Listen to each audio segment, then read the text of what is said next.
Je suis très heureuse de vous parler aujourd'hui en ce dimanche qui suit l'Ascension, c'était jeudi. Alors vous n'avez peut-être pas célébré l'Ascension, mais vous avez pris votre jour de congé. Ce jour-là, Jésus est monté aux cieux, seul, sans fusée. Et les anges ont dit aux observateurs qu'il reviendra par le même chemin. Nous l'attendons donc revenir dans la gloire à notre rencontre. Mais saviez-vous qu'il est déjà revenu et qu'il a commencé son règne? Vous étiez au courant, vous? Pas moi, hein? C'est pourtant ce qu'affirme l'Église du Dieu Tout-Puissant. Elle dit que Christ est revenu en 1991, qu'il est une femme cette fois, pour changer, hein, la mode, et qu'il vient d'Orient, de Chine plus précisément. Alors je vous renvoie à un bon article du Bon Combat qui fait bien le tour de la question. Cette église est une secte chinoise qui a été expulsée de Chine et qui a trouvé refuge aux États-Unis. Et depuis 2018, ces adeptes sont apparus en France.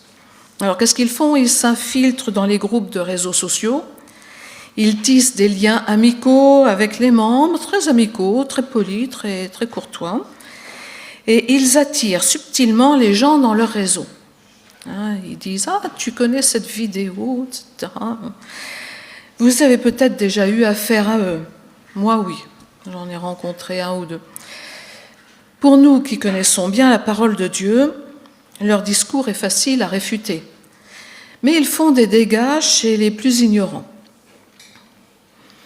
Eh bien, figurez-vous que Timothée et Paul ont eu affaire à des individus semblables, ceux que nous allons voir aujourd'hui. Aujourd'hui, nous abordons le 3e volet de notre série sur la 2e lettre de Paul à Timothée. Nous avons déjà vu que cette lettre est la dernière écrite par Paul. Il est en prison à Rome et il écrit à son jeune disciple Timothée, qu'il appelle affectueusement « mon enfant », pour traiter différents sujets. Timothée, lui, est à Éphèse. Il a dû envoyer un message à Paul avec ses préoccupations. Paul aimerait que Timothée le rejoigne. Il exhorte à être fidèle en toutes circonstances, à ne pas être surpris par les différentes épreuves du ministère, car Paul a souffert aussi, et Jésus aussi. Ils sont donc à l'image de leur maître. L'important est de persévérer jusqu'au bout pour être trouvé digne. Parmi les épreuves rencontrées, il y a eu les mauvais traitements, les emprisonnements, les médisances, les abandons, les trahisons. Et ce matin, on va voir un problème suffisamment préoccupant pour que Paul se permette de donner des noms. Alors ce matin, j'ai choisi de vous donner le contexte du problème et les sous-thèmes rencontrés, car ils sont tellement entremêlés qu'il vaut mieux le faire avant la lecture du passage, pour mieux en profiter ensuite quand on va lire les versets en question. Alors, premier thème, à Éphèse, Timothée doit faire face à des cas de disputes. Les disputes et les querelles ne sont pas un fruit de l'esprit, mais sont les œuvres de la chair. Elles sont donc à éviter. Un serviteur de Dieu ne doit pas avoir de querelle, lui qui est avancé dans la foi. Parmi les disputeurs, il y a des contradicteurs qui se plaisent à contredire l'enseignement de Timothée en public. Ce n'est pas juste une dispute en privé. Là, ils peuvent même l'interrompre dans ses messages pour le contredire. C'est plus grave, car toute l'Église est témoin.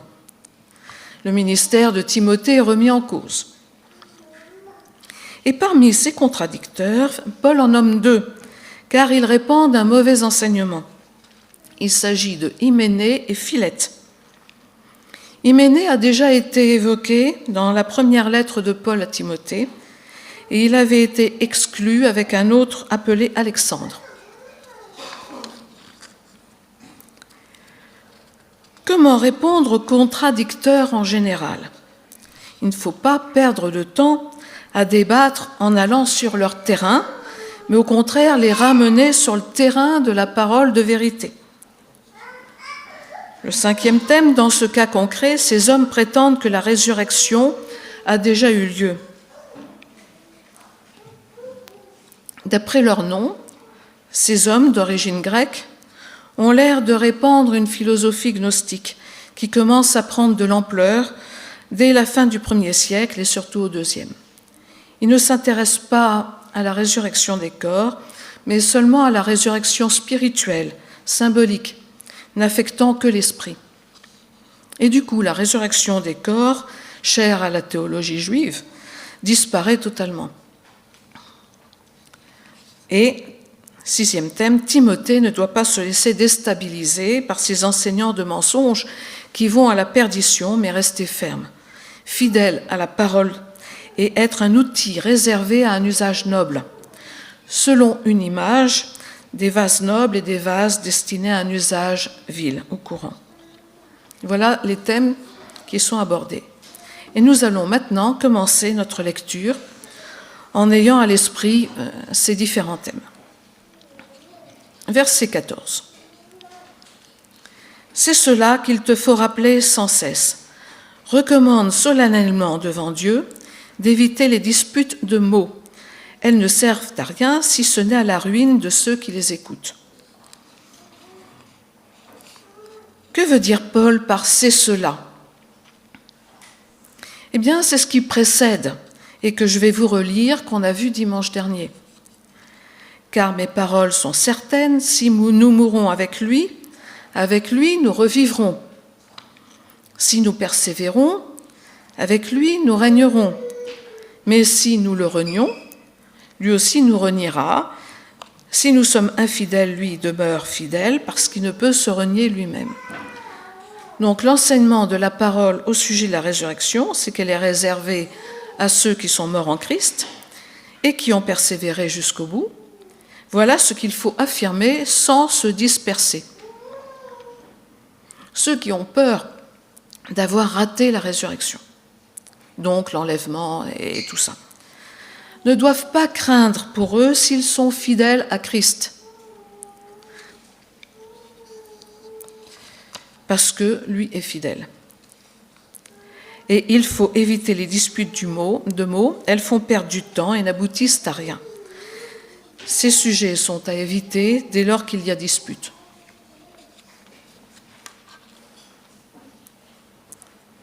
Versets 15 et 16.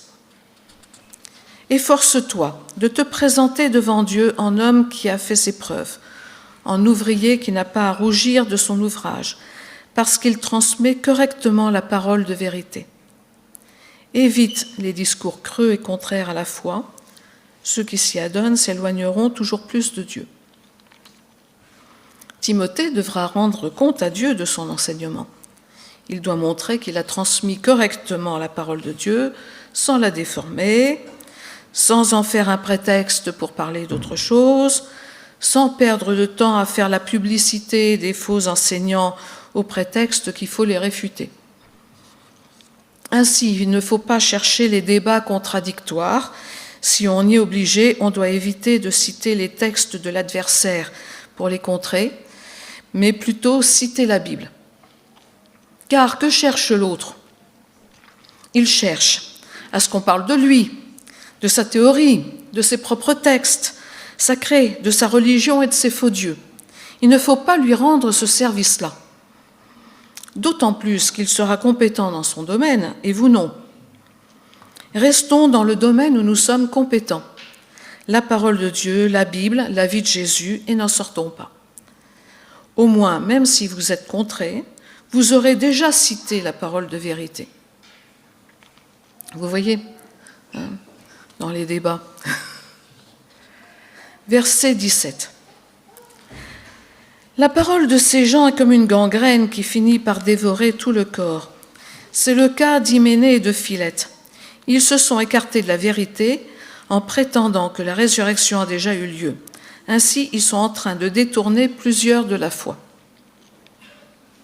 Là, nous voilà dans le concret. On n'est plus dans l'abstrait, c'est concret. On voit de qui parle Paul. Alors, Philette n'est cité qu'ici. On ne sait rien de plus sur lui.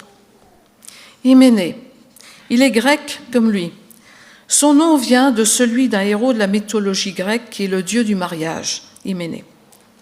Hyménée est cité dans la première épître à Timothée qui dit « Certains se sont écartés au point que leur foi a fait naufrage. Parmi eux se trouvent Hyménée et Alexandre que j'ai livrés à Satan pour qu'ils apprennent à ne plus blasphémer. » En clair, ces deux hommes ont été exclus de l'église d'Éphèse par Paul lorsqu'il y était. Alors, c'est un exemple du temps de Paul, mais il se pourrait qu'Hyménée ait profité du départ de Paul pour faire sa réapparition et ennuyer Timothée. Il pourrait, c'est au conditionnel, c'est pas trop. Verset 18. Ils prétendent que la résurrection a déjà eu lieu. Qu'est-ce que ça signifie ? Qu'est-ce qu'ils entendent par là ? Alors écartons tout de suite une piste. À l'époque où parle Paul, l'Apocalypse de Jean n'a pas encore été écrite avec le fameux chapitre 20 qui parle de première résurrection suivie d'un règne de 1000 ans. Donc nous ne sommes pas du tout dans les discussions très contemporaines qu'on a en ce moment, de millénium, avec les positions pré-millénaristes, amillénaristes, post-millénaristes. Là, penser que c'est ça serait une sorte d'anachronisme. Le seul point commun est que là aussi on peut perdre beaucoup de temps et d'énergie en disputes de mots et de querelles théologiques. La deuxième piste que j'écarte, c'est celle des Sadducéens, ces juifs qui ne croyaient pas du tout à la résurrection. Ce ne sont pas ceux-là qui viennent embêter les églises, car ils ne croient pas non plus que Jésus est le Messie. Troisième piste, les commentateurs pensent plutôt que leur position relève de la gnose. Dans ce cas, Hyménée enseigne que nous sommes déjà ressuscités dès notre conversion. Donc, on se convertit, on est né de nouveau, on est ressuscité en quelque sorte. Que nous régnons déjà avec Christ et que nous n'avons rien d'autre à attendre que la continuation sans fin de cet état. Notre mort n'aurait aucune espèce d'importance puisque notre esprit continue de vivre. Alors c'est à la fois juste et faux. Vous allez trouver des versets qui vont un peu dans ce sens-là. Déjà, nous régnons, etc. Mais depuis que Jésus nous a donné les arts de l'esprit, nous sommes dans ce qu'on appelle le déjà et pas encore. On a déjà des choses, les arts, mais on n'a pas encore tout ce qui est promis. On attend encore d'autres choses. Non pas que Dieu n'est pas fidèle, mais c'est parce que c'est pour un autre temps qui n'est pas encore arrivé. Donc déjà nous régnons avec lui, mais nous attendons encore, entre autres, la résurrection physique, la résurrection des corps. Cette résurrection physique ne peut pas arriver avant le retour de Jésus-Christ. Ces deux événements sont concomitants, ils arrivent en même temps. Retour de Christ dans la gloire. Et avant le retour de Christ, que doit-il se passer ? Alors, il faut d'abord que le grand rejet ou l'apostasie soit apparu, et l'Antichrist. Au sujet de la venue, alors je vais lire 2 Thessaloniciens 2, 1-5, au sujet de la venue de notre Seigneur Jésus-Christ et de notre rassemblement auprès de lui, nous vous le demandons, frères et sœurs, ne vous laissez pas si facilement ébranler dans votre bon sens, ni troubler par une révélation, un message ou une lettre qu'on nous attribuerait et qui prétendrait que le jour du Seigneur serait déjà là. Tiens, même problème.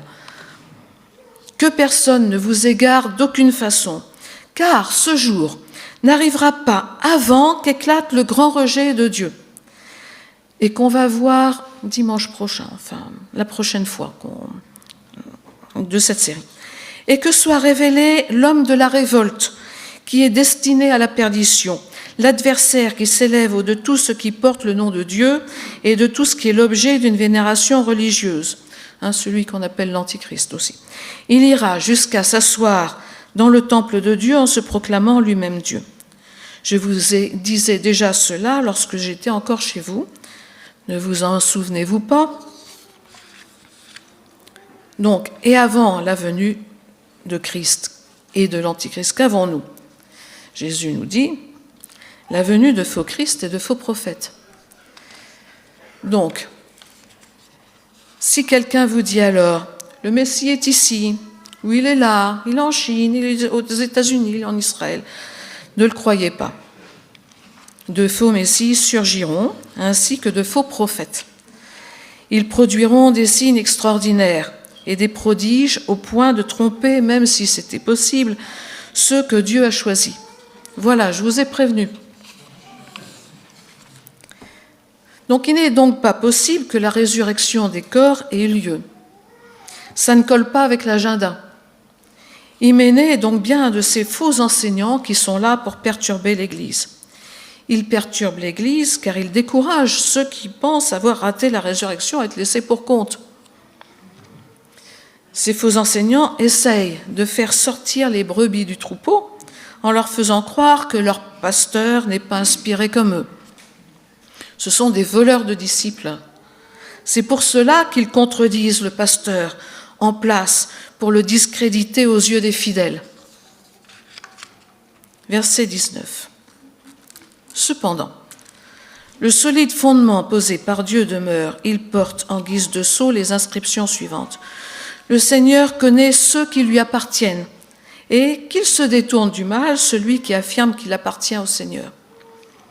Que ceux qui sont perturbés à l'idée d'avoir été exclus de la résurrection se rassurent. Le Seigneur connaît ceux qui lui appartiennent. Il a sa checklist et il vérifiera que tout le monde soit présent à l'embarquement. Il n'oubliera personne.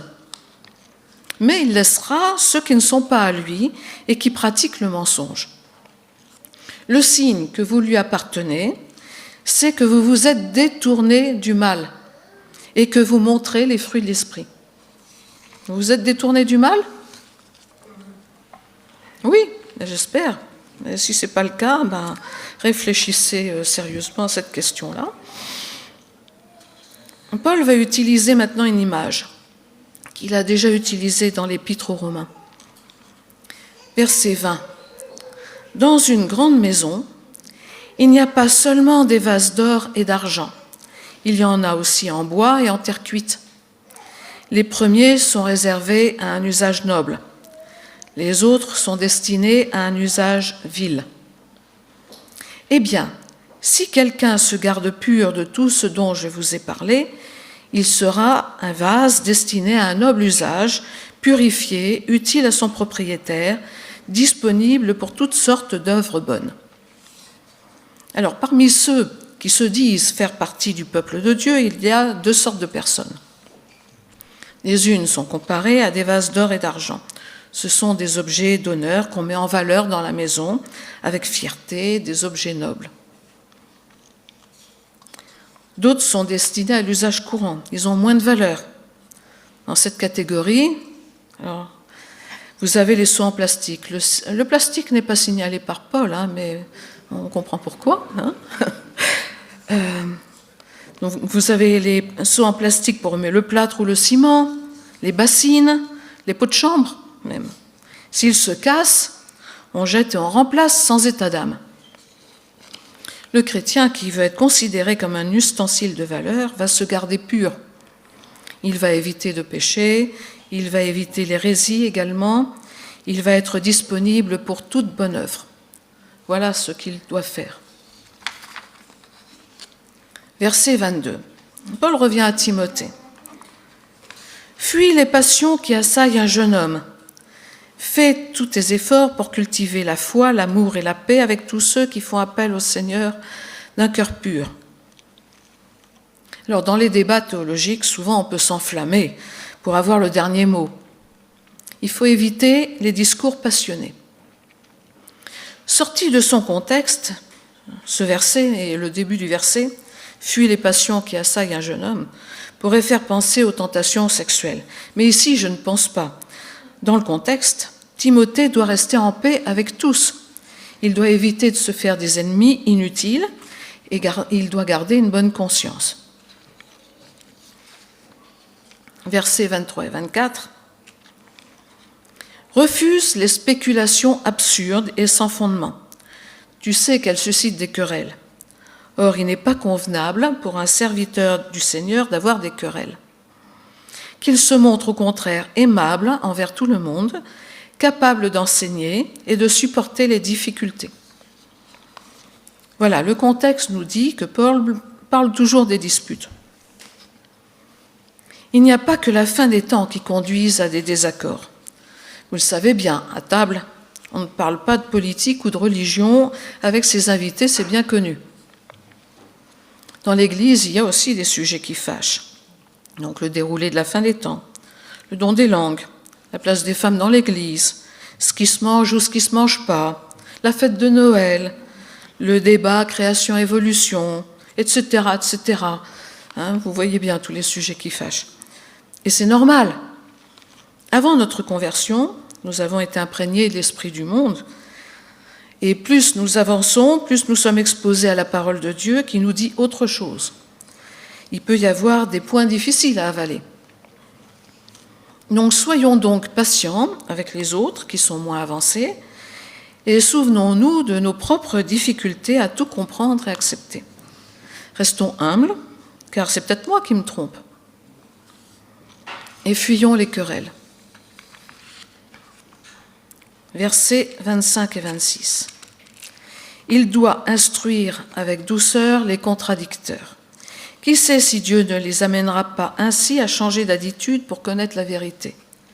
Alors ils retrouveront leur bon sens et se dégageront des pièges du diable qui les tient encore captifs et assujettis à sa volonté. Alors Timothée, comme tout enseignant, doit instruire à la fois les débutants et répondre à leurs questions, mais il doit être capable de répondre aux plus avancés qui lui demandent son avis sur tel ou tel point controversé. L'idée ici n'est pas de chercher à exclure d'emblée les hérétiques, mais de faire progresser les étudiants de la Bible dans leur compréhension. Vous savez comme moi que lire toute la Bible, c'est long. Le raccourci, c'est de lire un livre ou une vidéo qui traite de tel ou tel sujet. On avale ainsi un travail tout mâché par quelqu'un d'autre. Encore faut-il que ce quelqu'un d'autre soit fiable. Timothée doit permettre à l'étudiant de repérer les fautes d'exégèse, de discerner si l'auteur ou le prédicateur raisonne juste. Ainsi, en discutant calmement, on peut mieux voir les erreurs de raisonnement. L'enseignant a le privilège de bien connaître sa Bible et la saine doctrine, et il va repérer de suite ce qui cloche. Ainsi, il va aider son disciple à sortir de l'emprise de l'enseignant hérétique. Ce n'est pas toujours facile. Il existe des sectes dont on ne sort qu'avec beaucoup d'efforts. Alors essayons de lier la gerbe maintenant. Et je vais vous raconter une histoire que j'ai vécue.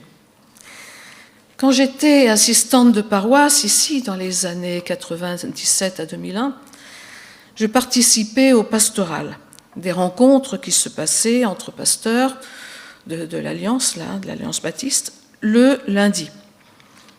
Une fois, le thème de la pastorale était le suivant: comment faire lorsque l'Église est attaquée par un faux prophète? 2 églises de la pastorale avaient eu le même problème presque en même temps. Des individus se présentant comme prophètes arrivaient, tissaient des liens amicaux avec plusieurs personnes, puis une fois intégrés, ils se disaient prophètes et commençaient à enseigner en petits groupes. Ensuite, ils ont commencé à dire que le pasteur n'était pas vraiment rempli de l'Esprit Saint. Du coup, celui-ci avait du mal à se défendre parce qu'il était personnellement mis en cause. Il ne savait plus quoi faire.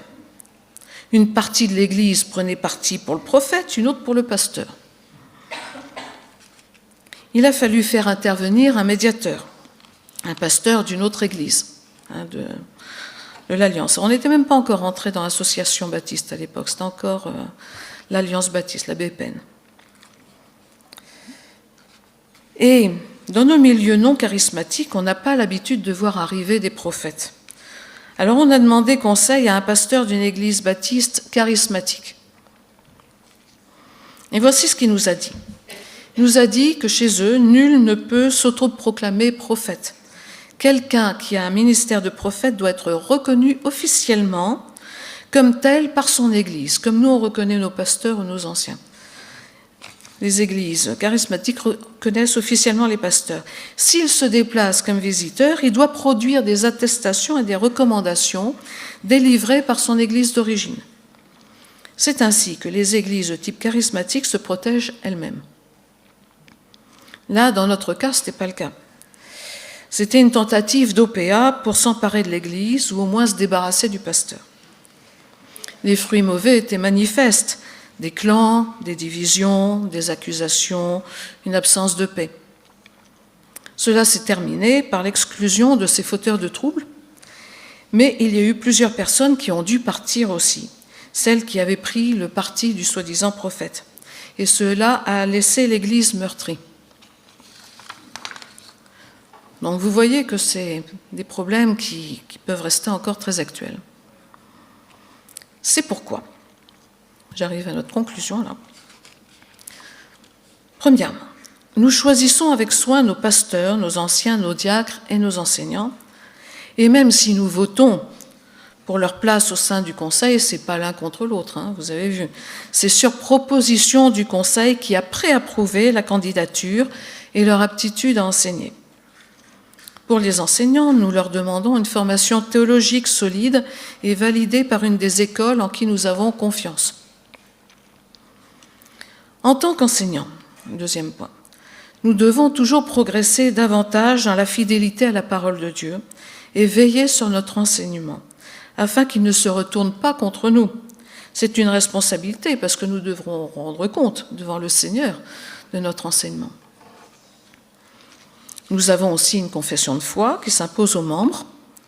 Ceux qui auraient des désaccords théologiques mais qui viennent ici quand même, alors soit devraient fréquenter une autre église ou si c'est loin, mettre en sourdine leurs désaccords. Je sais qu'ici, par exemple, il y en a plusieurs qui parlent en langue, ils le font chez eux, mais ici, eh bien, ils ne le font pas. Voilà, ils savent que c'est une église qui est non charismatique. Troisième point. Il arrive que certains frères ou certaines sœurs soient de caractère querelleur. Souvent, on constate des remous autour d'eux, des critiques, des médisances, des partis pris. Alors gentiment, ces personnes sont invitées à revoir leur attitude. Et s'il n'y a aucune amélioration, on peut leur retirer des responsabilités, même si elles ont de nombreuses compétences. Car il n'est pas convenable pour un serviteur du Seigneur d'avoir des querelles, c'est ce que nous avons lu. Quatrième point, si une querelle apparaît, cherchons rapidement à éteindre le feu. Ce n'est pas l'Esprit de Dieu qui est à l'œuvre, mais l'Esprit du diable. On reconnaît l'arbre à son fruit, les disputes sont les œuvres de la chair. Donc dès que l'on s'aperçoit qu'une bonne conversation animée tourne à la dispute de mots, il faut s'arrêter pour rester dans la paix avec ses frères et sœurs. Ne laissons pas l'occasion à l'ennemi de nous diviser. Le ton monte ! Le ton monte ! Baissons le volume de nos voix. La paix et l'amour valent plus que d'avoir le dernier mot. Cinquième point. Prenons le temps, calmement, après, de faire une étude biblique approfondie qui mettra tout le monde d'accord, avec l'assistance ou la médiation d'un enseignant de la parole, afin d'approcher la vérité.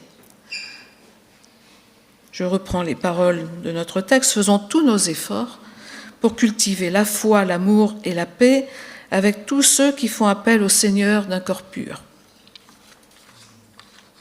En conclusion, prions pour notre Église. Remercions notre Dieu de l'avoir préservé des querelles, gardé unis, en paix, dans l'amour. Prions pour nos enseignants afin qu'ils veillent sur leur enseignement comme sur un trésor, le préservant de toute altération, pur et fidèle à la parole de vérité. Prions pour le Conseil qui veille sur le troupeau et surveille tout risque de division, de querelles, de disputes et qui doivent intervenir parfois de manière radicale. Prions pour nos frères et sœurs afin de ramener en douceur celui qui s'égare ou qui dérape ou se laisse influencer par des idées étrangères. Prions pour nos jeunes, toujours prêts à s'enflammer pour une cause à la mode, afin qu'ils aient du discernement et de la modération dans leurs propos. Prions pour nous-mêmes, afin que l'Esprit nous aide à fuir tout climat malsain, conflictuel, et qu'il nous corrige si c'est nous qui sommes à l'origine de disputes. Et remercions le Saint-Esprit qui nous aide dans tout ceci. Amen.